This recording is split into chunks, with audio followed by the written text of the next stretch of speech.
আসসালামু আলাইকুম। সবাইকে স্বাগত জানাচ্ছি। আমি নাসরুল ইসলাম তন্ময়। শুরুতে বিআরবি কেবল সংবাদ শিরোনাম।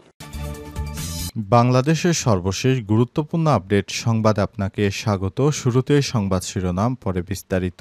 শুরুতেই জানাবো, ট্রান্সশিপমেন্ট বাতিল, এবার নতুন তথ্য দিলেন ভারতের সাবেক বাণিজ্য কর্মকর্তা। চলতি মাসে বাংলাদেশের সঙ্গে ট্রান্সশিপমেন্ট সুবিধা বাতিল করে ভারত। এর ফলে বাংলাদেশের বিশাল পোশাক খাত মারাত্মকভাবে ক্ষতিগ্রস্ত হতে পারে বলে নিক্কেই এশিয়ার এক প্রতিবেদনে বলা হয়েছে। এই আশঙ্কাকে কেন্দ্র করে দুই দেশের মধ্যে উত্তেজনা আরও তীব্র হচ্ছে। ট্রান্সশিপমেন্ট সুবিধার মাধ্যমে এতদিন বাংলাদেশের কোম্পানিগুলো ভারতের বন্দর ও বিমানবন্দর ব্যবহার করে সারা বিশ্বে পণ্য রপ্তানি করতে পারত, কিন্তু এটি বাতিল করায় বাংলাদেশ এই সুবিধা হারালো। তবে এ বিষয়ে চাঞ্চল্যকর তথ্য দিয়েছে ভারতের সাবেক বাণিজ্য কর্মকর্তা। কী কারণে ভারত বাংলাদেশের এই ট্রান্সশিপমেন্ট সুবিধা বাতিল করলে এ বিষয়ে গুরুত্বপূর্ণ সংবাদ জানাবো। বন্ধুরা, সঙ্গেই থাকুন।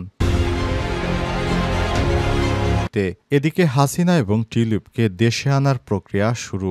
ছাত্র জনতার অভ্যুত্থানে ক্ষমতাচ্যুত সাবেক প্রধানমন্ত্রী শেখ হাসিনা এবং তার ভাগ্নি টিউলিপ সিদ্দিককে দেশে ফিরে আনার কার্যক্রম শুরু হয়েছে বলে জানিয়েছে দুর্নীতি দমন কমিশন দুদক। কমিশনার ব্রিগেডিয়ার জেনারেল অবসরপ্রাপ্ত হাফিজ আহসান ফরিদ বিষয়টি নিশ্চিত।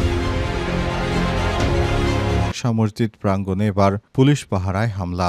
অধিকৃত পূর্ব জেরুজালেমে ইসরায়েলি পুলিশের পাহারায় পবিত্র আল আকসা মসজিদের প্রাঙ্গণে হামলা চালিয়েছে ইসরায়েলি বসতি স্থাপনকারীরা। ফিলিস্তিনি সংবাদ সংস্থা অফার বরাত দিয়ে আজ এই খবর জানিয়েছে আল জাজিরা। প্রত্যক্ষদর্শীরা জানান, বসতি স্থাপনকারীরা দলে দলে ফিলিস্তিনিদের উপর হামলা করে এবং পুরো এলাকা ঘুরে বেরিয়েছে। এরপর থাকবে, এক মাসে গাজায় প্রায় ৬০০ জন শিশুকে হত্যা করেছে ইসরায়েল। গাজায় যুদ্ধবিরতি ভঙ্গ করে এক মাসে প্রায় ৬০০ জন শিশুকে হত্যা করেছে দখলদার ইসরায়েলি বাহিনী। সে সঙ্গে আরও ১৬০০ জনের বেশি শিশু আহত হয়েছে। আর জাতিসংঘের শিশু সংস্থা ইউনিসেফে প্রকাশিত পরিসংখ্যানের বরাত দিয়ে ফিলিস্তিনি শরণার্থী বিষয়ক সংস্থা UNRWA এই তথ্য জানিয়েছে। এদিকে মোদির কাছে সংবাদ পৌঁছেতে তোকে বাঁচিয়ে রাখলাম। কাশ্মীরে আতর্কিত হামলায় নিহত ২৬, আহত ২০। ভারত নিয়ন্ত্রিত জম্মু কাশ্মীরে অনন্তনাগের পাহালগামে আতর্কিত হামলায় ২৬ জন নিহত ও ২০ জন আহত হয়েছে। আজ এই হামলায় নিহত এবং আহতরা সবাই পর্যটক। তবে সেখানে একজনের স্বামীকে গুলি করলেও স্ত্রীকে হামলাকারীরা বলেছে তোকে বাঁচিয়ে রাখলাম, নরেন্দ্র মোদীর কাছে খবর পৌঁছে দিন। প্রিয় দর্শক, এতক্ষণ শুনছিলেন সংবাদ শিরোনাম, এবারে বিস্তারিত। তবে তার আগে বন্ধুরা, অনুরোধ থাকবে সংবাদটিতে একটি লাইক দিন। এই চ্যানেলে আপনি নতুন হয়ে থাকলে আমাদের সংবাদটি দেখতে দেখতে চ্যানেলটি সাবস্ক্রাইব করে রাখুন। আপনি যদি নিরীহ ফিলিস্তিনিদের ভালোবেসে থাকেন, কমেন্টে ইয়েস লিখে বিশ্ববাসীকে জানিয়ে দিন। সংবাদটি সোশ্যাল মিডিয়ায় বন্ধুদের মাঝেও শেয়ার করে দিন। এবারে বিস্তারিত। ট্রান্সশিপমেন্ট বাতিলে এবার নতুন তথ্য দিল ভারতের সাবেক বাণিজ্য কর্মকর্তা। চলতি মাসে বাংলাদেশের সঙ্গে ট্রান্সশিপমেন্ট সুবিধা বাতিল করে ভারতের ফলে বাংলাদেশের বিশাল পোশাক খাত মারাত্মকভাবে ক্ষতিগ্রস্ত হতে পারে বলে নিক্কেই এশিয়ার এক প্রতিবেদনে বলা হয়েছে। এই আশঙ্কাকে কেন্দ্র করে দুই দেশের মধ্যেই উত্তেজনা আরও তীব্র হচ্ছে। ট্রান্সশিপমেন্ট সুবিধার মাধ্যমে এতদিন বাংলাদেশের কোম্পানিগুলো ভারতের বন্দর এবং বিমানবন্দর ব্যবহার করে সারা বিশ্বে পণ্য রপ্তানি করতে পারত, কিন্তু এটি বাতিল করায় বাংলাদেশ সেই সুবিধা হারালো। ট্রান্সশিপমেন্ট সুবিধা বাতিলের বিষয়ে ভারতের পররাষ্ট্র মন্ত্রণালয়ের মুখপাত্র রণধীর জয়সাল সাংবাদিকদের বলেছিলেন, এই ট্রান্সশিপমেন্ট সুবিধার কারণে আমাদের বিমানবন্দর ও বন্দরে উল্লেখযোগ্য যানজট তৈরি হচ্ছিল। বাংলাদেশের ক্ষমতাচ্যুত সাবেক প্রধানমন্ত্রী শেখ হাসিনা ২০২০ সালে ভারতের সঙ্গে এই সুবিধা চালু করেছিলেন। তবে বাংলাদেশের বাণিজ্য মন্ত্রণালয়ের সচিব মাহবুবুর রহমান বলেছেন, এর ফলে বাণিজ্য কোনো বিরূপ প্রভাব পড়বে না। তিনি নিক্কেই এশিয়াকে বলেছেন, দিল্লি বা কলকাতা বিমানবন্দর ব্যবহার করে পণ্য ট্রানজিট করার কোনো প্রয়োজন আমাদের নেই। এজন্য আমরা আনুষ্ঠানিক কোনো প্রতিক্রিয়া জানাইনি বা পাল্টা ব্যবস্থা নেইনি।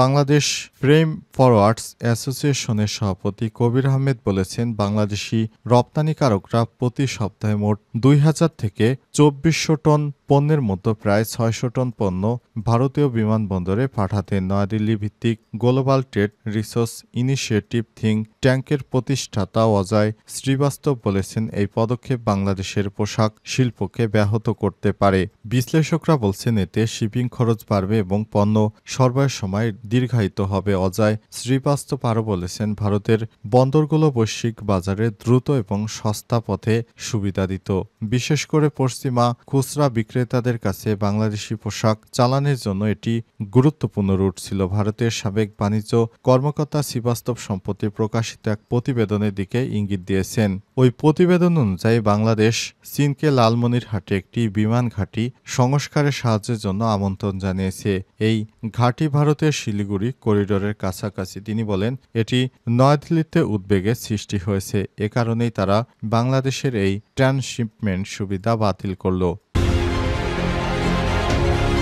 আল-আকসা মসজিদ প্রাঙ্গণে এবার পুলিশ পাহারায় হামলা। অধিকৃত পূর্ব জেরুজালেমে ইসরায়েলি পুলিশের পাহারায় পবিত্র আল-আকসা মসজিদ প্রাঙ্গণে হামলা চালিয়েছে ইসরায়েলি বসতি স্থাপনকারীরা। ফিলিস্তিনি সংবাদ সংস্থা অফার বরাত দিয়ে আজ এই খবর জানিয়েছে আল জাজিরা। প্রত্যক্ষদর্শীরা জানান, বসতি স্থাপনকারীরা দলে দলে এসে ফিলিস্তিনের সাধারণ মানুষদের উপর হামলা করে। এই ঘটনাস্থল ঘুরে বেরিয়েছে তারা। ওয়াফা আরও বলছে, গোটা পুরাতন শহর জুড়ে ব্যাপকভাবে ইসরায়েলি বাহিনী মোতায়েন রয়েছে আল-আকসার দিকে, যার প্রতিটি গেটে সেনা বা পুলিশ মোতায়েন করা হয়েছে। প্রত্যক্ষদর্শীরা অফার কাছে এই হামলাটিকে এখন সামরিক ব্যারেকের মতো বলে বর্ণনা করেছেন। আল জাজিরা জানিয়েছে, ফিলিস্তিনিদের আল-আকসা মসজিদে প্রবেশের চেষ্টার উপর কঠোর বিধিনিষেধ আরোপ করেছে ইসরায়েলি পুলিশ। এদিকে চলতি সপ্তাহে সামাজিক যোগাযোগ মাধ্যমে ভাইরাল হয়েছে অধিকৃত জেরুজালেমের পবিত্র আল-আকসা মসজিদ ধ্বংসের একটি এআই বা কৃত্রিম বুদ্ধিমত্তা নির্ভর ভিডিও। প্রতিবেদনের মতে, কট্টরপন্থী বসতি স্থাপনকারীদের সমর্থক সোশ্যাল মিডিয়া অ্যাকাউন্টগুলো থেকে পবিত্র আল-আকসা মসজিদ ধ্বংসের এআই নির্ভর ভিডিও প্রকাশ করা হয়। ওই ভিডিওতে অধিকৃত পূর্ব জেরুজালেমে আল-আকসা মসজিদ ধ্বংস এবং তার জায়গায় থার্ড টেম্পল নির্মাণের চিত্র তুলে ধরা হয়েছে।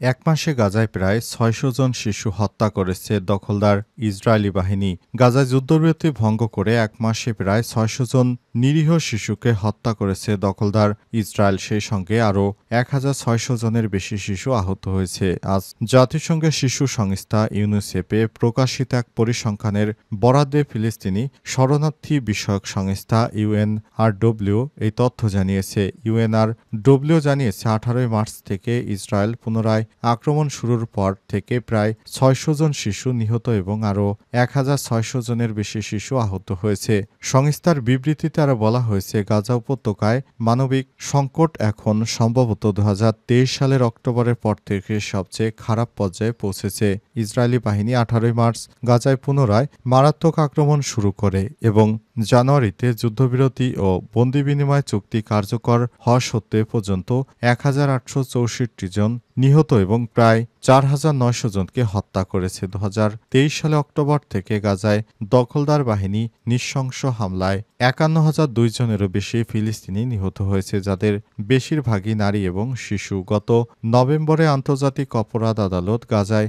যুদ্ধ অপরাধ এবং মানবতাবিরোধী অপরাধের জন্য ইসরায়েলি প্রধানমন্ত্রী বেঞ্জামিন নেতানিয়াহু এবং তার প্রাক্তন প্রতিরক্ষামন্ত্রী ইয়োব গ্যালেন্টের বিরুদ্ধে গ্রেপ্তারি পরোয়ানা জারি করে। অবরুদ্ধ অঞ্চলটির উপর যুদ্ধের জন্য ইসরায়েল আন্তর্জাতিক বিচার আদালতে গণহত্যার মামলার মুখোমুখি।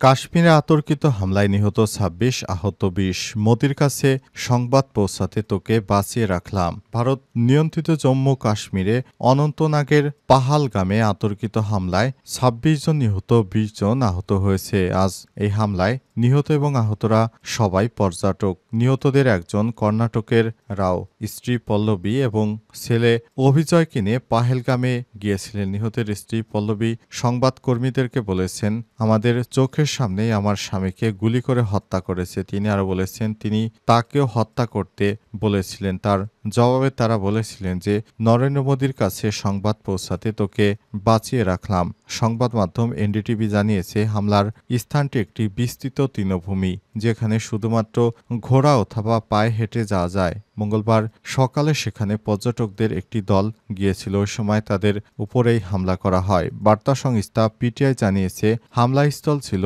পাহালগামের বৈশারান তৃণভূমিতে। সেখানে একটি রিসোর্টের কাছে হামলার পর অনেকের মরদেহ পড়ে থাকতে দেখা গেছে। বার্তা সংস্থাটি আরও জানিয়েছে ভারী অস্ত্রশস্ত্রে সজ্জিতরা পাহাড়ের উপর তৃণভূমির গাছপালার আড়াল থেকে বেরিয়ে আসে। তারা 40 জনের একটি পর্যটক দলকে ঘিরে এলোপাতাড়ি গুলি ছুড়ে। জম্মু কাশ্মীরের মুখ্যমন্ত্রী ওমর আবদুল্লাহ জানিয়েছে নিহতের সংখ্যা এখনও নিরূপণ করা হচ্ছে। তিনি বলেছেন বেসামরিকদের উপর এখন পর্যন্ত আমরা যে সব হামলা দেখেছি সেগুলোর তুলনায় এটি অনেক বড় হামলা। হামলাকারী এবং হামলার সুনির্দিষ্ট কারণ কোনো পক্ষ থেকেই এখনও নিশ্চিত করা যায়নি। কী কারণে তাদেরকে হত্যা করা হয়েছে সে বিষয়টি এখনও নিশ্চিত করা যায়নি।